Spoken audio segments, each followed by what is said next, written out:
Hey everyone, welcome back to another episode of Glad with Dad. My name's Harrison, I'm joined with my dad. I'm Alan. In this podcast, we help you build emotional well-being through a new perspective. In today's episode, we're going to be talking about how our lifestyle directly affects our need to either work less or more. That's pretty self-explanatory, so we'll just jump straight into it. So Dad, what about you? What sort of like lifestyle choices did you make, and how did that set you up? I find it hard to settle. I've always found it hard to settle. Yeah. I think it's maybe my ADHD or whatever it's called. That's made it hard for me, and having to start again so often. I moved from state to state and having to set up business again and again. Yeah. Every move you have to start again. You have to start up with, get new clients and build a new community friends, again. Everything, Everything. And even though it's very stimulating to do that, it's like puts you behind the eight ball. Yeah. For the long term. Yeah. Yeah. Okay. And I'm talking about doing that for the last 30 odd years. Yeah. So that's a long time to be practicing. I'm 19 years old and I've lived in 18 houses. Wow, that's incredible. Or 19 maybe, but yeah. So I've lived in a house for every year of my life. What an experience. Yeah, and some of them were like little bits that weren't even a year. Yeah. And then some of them were periods that I was at the house. And has that for 3 or affected 4 you years. in any way? I think it's affected me in both negative and positive ways. Tell us. Yeah. Like positively, I think it's made me very used to change. Yeah. I'm not afraid to be alone. Yeah. I can separate myself to be alone, to grow before I bring new people in. But I also think it might create problems in terms of like being able to like settle down in terms of like location. Yeah. Like I feel like I'd get bored of places a lot faster than other people. Well, that's me. Yeah. But that's your ADHD too. Yeah. But I think also me brought up in the way constantly changing environments would kind of build that in even more so. So in another lifetime we would have been gypsies, eh? Probably 100%. I actually went to a cultural festival on the weekend, and there was gypsies and they were dancing. It was really cool actually. Yeah, I find that hard because I do like stability. Yeah, I still like I come up to Queensland here in a bus 28 years ago or so. I had plans of travelling around Australia, but I found the instability. I didn't like I felt insecure with not having that surrounding of familiarity for me. Yeah. So in that way, but I do like change. Yeah, 100%. It stimulates me, but it made it hard. For me, it meant that I had to continually start again and work hard. Yeah, it was constant grind because of it. Yeah, because of that choice. People can back off the pedal, Yeah. Where was me backing off when you have to start again? Yeah. Continually. And having to, 100%. Having been married so many times, that can play its effect. Because divorces and stuff. That's just, the halves get smaller, don't they? I've learned to mainly to blow it all, have a good time. Yeah. Then you don't have to worry about the halves. Not really. Definitely not. You gotta have a laugh with it. 100%. But it made it harder for me. Like the struggle of having to come from the start always. Like I've broke my back twice. Yeah. Been under that financial stress continually. Made there is no rest. And there are all these unexpected things that happen too, and if you have in life, if you're having to start from the start, you can't really prepare for the unexpected. Well, I didn't have nothing backing me up, Yeah. really. I had my family that helped me at times, you know, Yeah. which I'm very grateful for. Yeah. But other Like you didn't have anything good- you good set friends you as set well. up. No, I didn't Yeah. have anything to back me up. Yeah. I've learnt now. I've got a little to back myself up. Not Yeah. a great deal, but a little to back myself up. Yeah. What about yourself? Yeah. Well, you don't realize like the importance when you're younger, like of getting ahead in life early on. Like your parents and teachers, they always tell you, like teachers in school, in primary school, in high school, and your parents, they're always like, oh, you really have to work hard. You don't know how much this is like, how valuable this is, and it's like, oh yeah. Did I say that to you? Yeah. Oh, Yeah, I think every parent yeah. says that, Yeah. and all teachers say it too. Yeah. But like you don't really realize, because when you're younger, your brain's so malleable. So if you expose it to certain things, you can learn things like so much faster. Things become like patterns in your brain so much faster as well, and it's harder to unlearn those things. So if you, from an early age, like anyone who's watching this, if try to start to set things up in life to live the life that you want to live in the future now. Don't wait till later on, because the time that you have now is even more valuable than spending that time later on. Yeah. And you can always catch up later on, say if it's too late, you're 30, 40, 50, you know. Not too late, but too late for the young brain to be changed. You can still change those things, it's just going to require a bit more effort. Yeah. And so if possible, definitely do the things when you're younger, because you can make the mistakes, you got time. yeah, and you're not as other people are there to help you a lot more, and if you mess up, you don't have as much responsibilities either. Yeah. So you have more choice and more room to mess up too.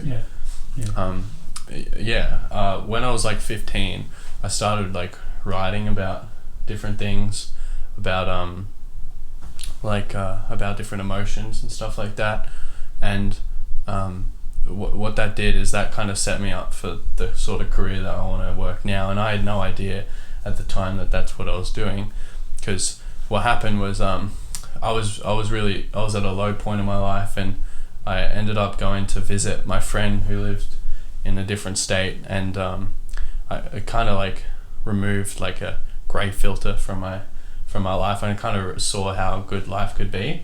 And then when I came back home, because there was different problems and stuff going on, what I did is instead of changing my environment, I could just change my outlook.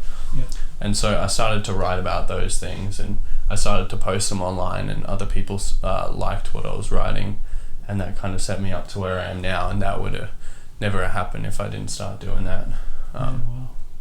Yeah. So. Yeah. And you know, it's never too late to change. You know, really. Like it's never too late. I woke up really. I'm getting older. My body's not going to be able to do the same things that it always has been able to do. Yeah. And Gary Vee was the big person that helped me. Yeah, well, he drills it into people's heads. Yeah. He didn't start his. Late, yeah. no? Yeah, well, he didn't start his own stuff till over 30 years old. Yeah. Because until then he was just helping his dad build up his wine business. Yeah. And he says, how long you going to live? Mm. You know, average is 80, 90 years old. Mm. And it's increasing all the time. You never Yeah. know what's going to be out by the time. So he says, what you older. You know, I'm 58 now, Yeah. so I've still got plenty of years. Yeah. You know? Yeah. At least another, 20 Yeah. 20 odd. Yeah, years. if you look At least, after yourself. So, he gave me hope of, you can do a lot in 20 years. Mm. Like, you can change your whole world. Yeah, 100%. 20 years is a long time, Yeah. but it goes quick. So, and it's a matter of, starting, and like I would think it's too late to change, or it's too late to make a difference. But that's not true. Mm. And I got that hope through Gary Vee, really, that I could make that change, you know. And he changed it. Yeah. What about yourself? Yeah, definitely. Yeah, well, like for me, the sort of lifestyle I was living, I was playing video games a lot when I was younger, and I didn't really take that advice that I was talking about earlier from my teachers or parents or anything like that, and I was playing like ridiculous amounts of video games. I hit like 1,000 hours in the first 4 months of playing this game called Ark. Yeah, it really like the kind of obsessive behavior at the end of the day, and it robbed me from learning a lot of things and experiencing a lot of things that I could have. It probably helped you too. It did help me. It did help me. It helped me cope. Like in a podcast we talked about last. It was my way of coping at the time with reality, but I could have found different ways. Just at the time, it just wasn't as good as it got. Yeah, it's as good as it got. You can't change the past, but the hobbies, the hobbies you pick up when you're young can really like shape your path. Yeah. So like what I was talking about, I picked up writing when I was 15. That's something that really shaped my path. So always look for hobbies or like a passion that something that you really really like, as well as try and look for something maybe that you can even capitalize on, but don't make that the goal, because that'll kill the creativity. Yeah, it'll kill the creativity and kill the passion. Because we live in a new age of business, right, where you can pretty much turn any hobby into a job because of social media. Wow. Anything really. You can stamp collecting, literally you can turn that into a job. Yeah, if you go about it right on social media. Yeah, now get to know what you're passionate about. Yeah, anything can turn into a job now. It's pretty crazy. Actually. Which is blowing my mind. Yeah, it's a new age business. Yeah. Well, this is like who would have thought that I'll be doing anything like this? Yeah. Even a year ago. Yeah, definitely. I wasn't thinking we'd be doing something like this. No, it's only we sat down one day and started chatting as we do. Yeah. And we just shoot the breeze and we have conversations like the ones we have on this podcast like every day. Yeah, every time we're together. Which is pretty lucky and very. It is rare. I don't see it happening very often. No. Yeah, but lucky. Yeah. Lucky. Yeah, I'm grateful for it too. But with all those things, you have to make sure you're still having fun. Like you can't just put everything aside and only grind, because then you're not really gonna really enjoy life. It depends on what you actually enjoy, but some people enjoy the grind. Like Gary Vee enjoys the grind. Oh yeah, but that's the rare. Personality. That's the rare. That's real 100%. Rare. And a lot of the time, like Gary Vee is a bit of an exception, but a lot of the time, people who say they enjoy the grind enjoy things that the grind gets, or certain things like that. But it's not the grind itself. No.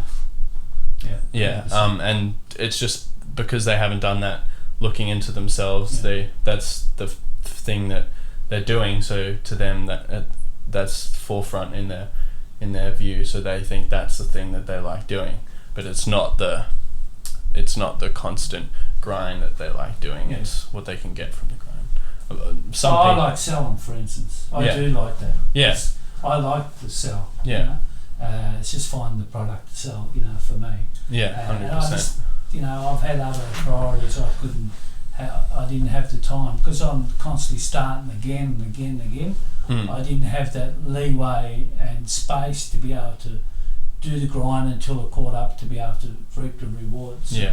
I couldn't do what I was really passionate for. Like I used to sell at the markets, women's clothes actually. Really? That was at one time. I sold women's clothes and men's, but women's clothes. And I love Spruken. It was fantastic. You love what? Spruken. What's that? It's just selling. Oh, okay. People, come and get it. Oh, yeah. Bargain and stuff like that. The English are the best at it. They're the best. Yeah, they're really good at it. And they have fun. And that's what, you know, and Yeah. I remember meeting an Englishman there, and he said, "Oh, it's so good to see another spruiker." Yeah. He was happy to see me spruik, and Oh, that's cool. yeah, he said it was Yeah. good because he said they're all fucking boring, you know. Yeah. Yeah, but so we had a good old laugh, and we'd bounce off each other and take the mickey out of each other. Yeah.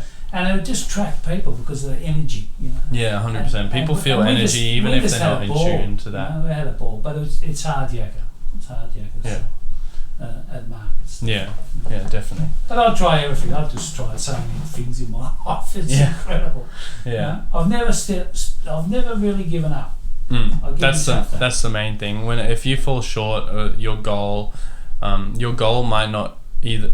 There's a few things that could. Your goal might not be direct enough. Your goal might not be the one that you have now. Might just be putting you in the position for you to realize your true goal, That's right. or you just have to keep trying until that goal comes to fruition. Like my mum said, you're a But never try, give right? up. Yeah. You keep trying me bloody patient, she says. But that's, you know, I see it as a blessing. Yeah. I keep having a go. You know? Yeah. No one can 100%. put that, say that I don't have a go. Yeah. Because I'm constantly trying to have a go at something new. And so, does that, because I've had to start from the start again? Maybe so. Mm. So in one way, it's a blessing. In another way, it's a curse. You know? Yeah. But I'm getting too old to be able to start again. Yeah. You know, Yeah. from scratch. Yeah. So I'm glad I'm not starting from scratch, just a little bit further, not Yeah. far. Well, everything helps. Yeah, 100%. Yeah. So what about you? Like with, like what sort of things did you do to change how you live? I worded that terribly. What sort of things did you do to make sure your lifestyle was one that you wanted to live? Well, it's not that long ago really that I began to start to see that if I put 10% away. No, I was reading a book, Richest Man from Babylon, it's called. One of my favourite books. Yeah, I gave a copy to my son and my other son, but he's not interested. Yet he's mathematically, you know, right in there. Yeah. So I thought this book was really interested him, but it didn't. It stimulated us both, and that talks about putting away 10%. You know, and that's how they got to superannuation. Really. Yeah. I reckon it might have come from this book. To be honest, it's an old. It might book. have. Well, It's an old book. Yeah, and it's about the ancient city of Babylon. So. Yeah, and it's a good story anyway. I remember when I was given this book, I sat at work the whole day because I've been illiterate most of my life. So it took me so long to read it. It took me the whole day, but I spent the whole day sitting on a drum of paint at work, not working, to finish the book. Really? Yeah, the whole day, you know.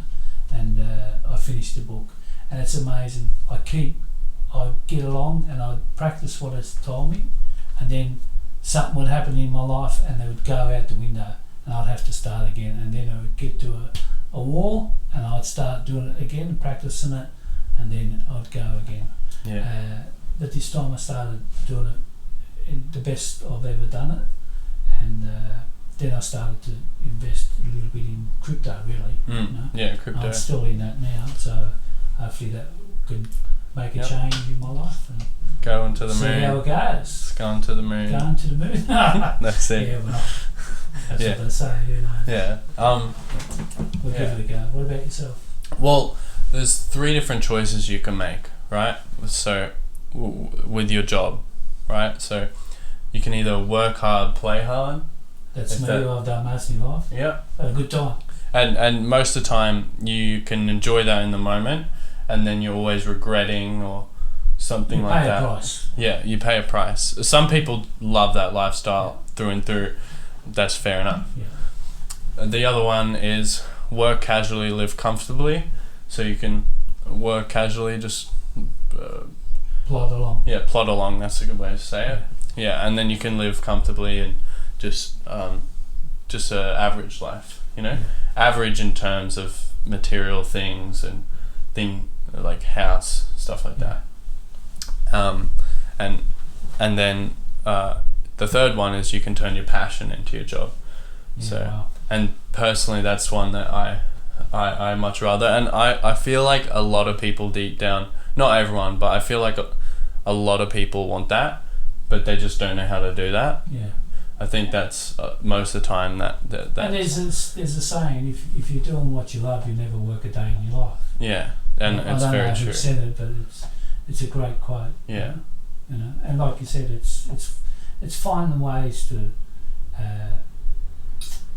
look at how you can turn your passion, like you said, into your career. 100%. Which is not easy, but it takes a bit of thought and effort. It does. But this is my passion. This is mine too. So I don't know if it'll make us a living, but anyway, we're gonna have a good time trying. We'll give it a go. So there's a few different choices you can make in terms of your job that will have a huge impact on if you either need to work less or more. And then the other one is like social. So say like relationship, like if you want to be in a relationship, how much time you want to put into that relationship. Also friends, how many friends you want to have. Do you want to have to please them all the time? Do you want to make sure they always feel like you're there, like not always feel like you're there for them, but always feel like you're going to show up to their things or stuff like that. Like say when someone has a birthday party or like they want to organize something, if you have 20-30 friends and they're all doing that, you're not going to have any time to work on yourself. And then whose life are you leading? You're leading yours or you're leading theirs? 100%. And then the other aspect is like your family, right? So you always need your family. You can't just cut them off unless they're terrible people. But anyway, different conversation. What you have to ask yourself though is, before you spend, like you have to ask yourself, do they support you with what you're doing?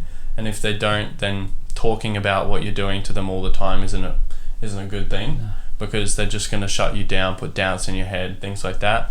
And do you need to always get their approval? If you always need to get your parents or your family's approval before you do something, or to make you feel like what you did was good, then, or even you need their approval for them to feel okay, for them to be okay with what you're doing, then you're not going to be living your own life. You're going to be living someone else's life. And then you're going to, an expression of a bunch of people's lives, and then the expression of everyone else's lives isn't even an expression of just one person's life. It's little bits from everyone else. So at the end of the day, you're not going to please any of those people fully. So you're not going to be pleased with yourself and your own life, and none of those people are going to be pleased either. And at the end of the day, why does it matter what someone else is if they're pleased with what you're doing with your life? You do need a few people. You do. But because we've got a social instinct, so we do need the acceptance from a few, but we don't need it from everybody. Yeah, we don't. And if there are people that will just constantly shut down when you try and do something, then you need to separate yourself from that person. Not even if it's not fully completely, like say it's a family member, but you just need to separate. You need to put some space in between you and that person, 100%. Because they're going to be a detriment to you in the long run. That's a skill in itself. 100%. So just like turn your passion into your job, surround yourself with encouraging people who want to push you to do better. And also, like, if you find value in material things a lot, you're going to need to work more. So depending on how much you value material things. I like nice things. 100%. Before I break my back trying to get them. And lose them. And get them. So and lose them. And get them. And lose them. But I've had a good time.